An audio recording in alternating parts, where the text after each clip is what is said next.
Woo! Welcome back to another video, Gauges Outdoors. I got a brand new Hobart Champion 145 welder generator, and I'm going to do a little review on this. I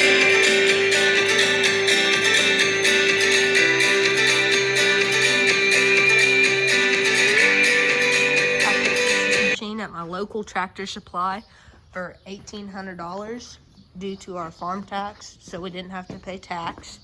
We did have to purchase the leads separately, which is the worst thing about buying this machine. I did get everything, the clamps, the ground clamp, everything from Tractor Supply. And cable is pretty expensive. These are 10-foot leads, 10 foot for the stinger and for the ground. And it's $7 a foot, so it's pretty high for leads. I've got a box of 6011 that we're gonna be using today. I've got a little piece of metal right here that I'm gonna lay a couple beads on. This was with our last machine right here, which was AC. It was the same exact machine, very similar to this one here, except part of this cover right here wasn't here, and you could see the top of the engine and stuff. But I do like this design a little more, with an easy to reach choke right there and easy starting. It starts on the first pull every time.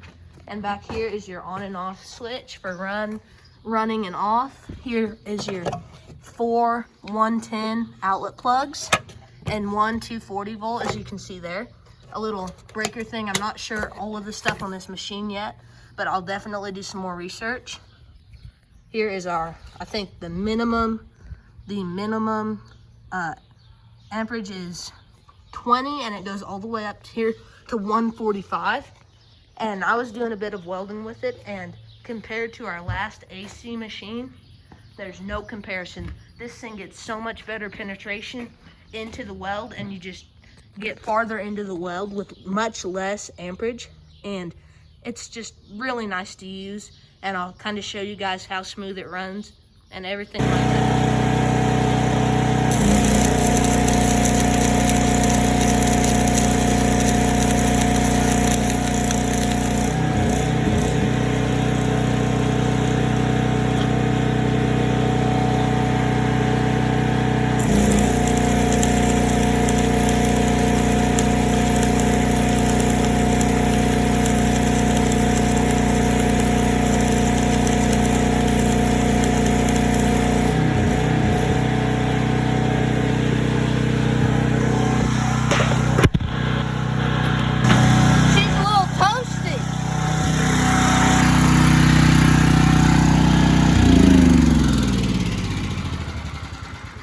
Yeah, so my first welds on the other side of this piece of angle iron were not very good, because I was trying to hold the camera inside my old welding helmet and also try and weld one-handed, which was kind of tough, especially because this is like the third time I've ever used direct current. I did use 1/8 inch 6011 rod that I picked up in the welding place in Oklahoma City.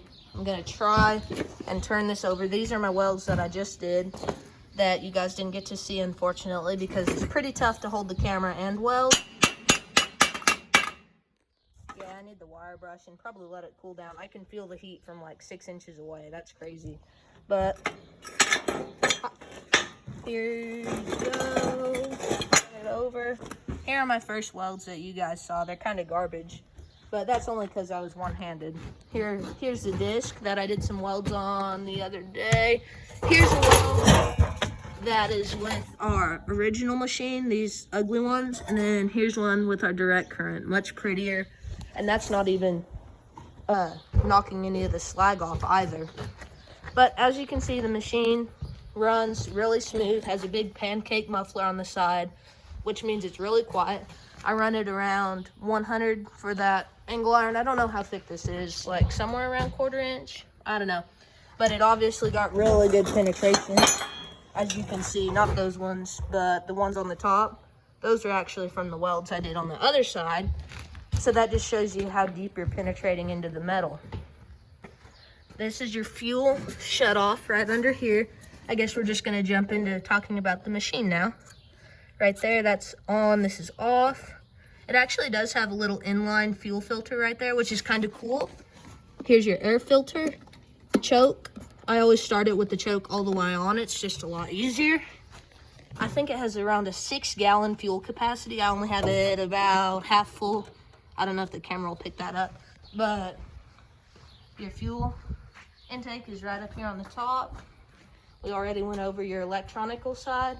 Here, I actually did have to make these leads and crimp them myself, which they're not perfect, but they work. Then here is our ground wire, or our ground clamp that I installed. And I am gonna show you guys what this machine is able to cut through.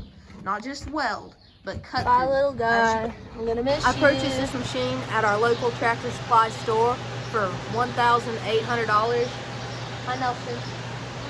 Anyway, for this value that I paid for that machine, the value you get for $1,800, you get a welder, you get a generator, and you get a plasma cutter, because you're able to weld so hot with it in such a small, compact package that you can cut through stuff and not necessarily need to purchase that or spend that extra $800, $850 on a plasma cutter. These stalls we have in our barn here, as you can see, they're horse stalls.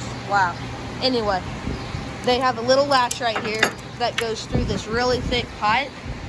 And as you can see, this stuff's pretty thick. But this one only went to about right here is where the hole ended. So if you look, oh, hi Nelson. Hello guy. You okay? You okay? Don't do that. But anyway, as you can see here, this latch goes through them easily.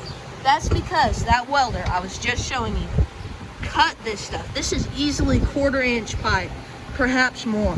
And that welder cut this stuff. And I even got a little too crazy and cut this one. Now we did this on 3 other stalls, but this one was the most significant change. But as you can see, this piece slides freely through there now, making it much easier to latch the stall, because before you had to actually pick up like right here and lift up so you could latch it.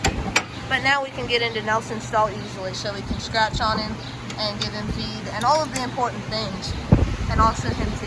Anyway, Nelson, are you gonna like and subscribe? Nelson, are you going to? I'm gonna take that as a yes. Thanks for watching.